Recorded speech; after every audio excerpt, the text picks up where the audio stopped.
ሰላም እንዴት አመሻችሁ? 8 ወር ለሆናቸው ህፃናት ራት እንሰራለን። በመጀመሪያ ገብስ እናደርጋለን። ገብሱ የበቀለ የደረቀ ሞቅ የተደረገና የተፈጨ ነው። በመቀጠል ዳጉሳ እናደርጋለን። ዳጉሳውም የበቀለ የደረቀ ሞቅ ተደርጎ የተፈጨ ነው። በመቀጠል ደግሞ ማሽላ እናደርጋለን። ማሽላውን በተመሳሳይ የበቀለ የደረቀ ሞቅ የተደረገና የተፈጨ ነው።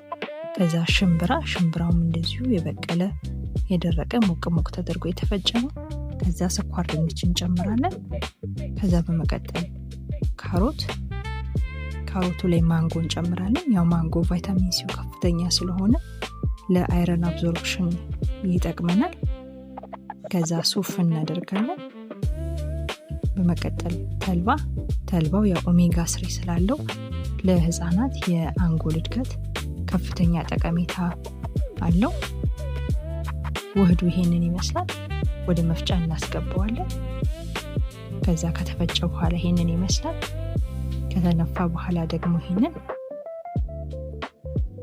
ከውህዱ ላይ ግማሽ ብርጭቆ የቀዝቃዛ ውሃ ላይ 2 የሾርባ ማንኪያ ዱቄት እናደርግና እናማስለዋለን። ምንም ጓጓላ እንዳይኖር አድርገን እናማስላለን። ከዛ ወደ ድስት ወይም ወደ መጥበሻ እንገለብጣለን። በመቀጠል ያው እጃችን ሳይቋረጥ እናማስላለን። እጄ ላይ እንደምታዩት እየወፈረ መጥቷል። ያው እየበሰለ እየመጣ ነው። ከ5 ደቂቃ በኋላ ይሄንን ይመስላል። ሲበስል ወደ መመገቢያ ሳህን እንገለብጣለን። የገለበጥነው ሳህን ላይ ትንሽ ጨው የሌለው የገበታ ቅቤ እናደርጋለን። የገበታ ቅቤውን ካዋሃድን በኋላ ሲቀዘቅዝ መመገብ ነው። ከተመገበ በኋላ ይሄንን ይመስላል። መልካም ምግብ።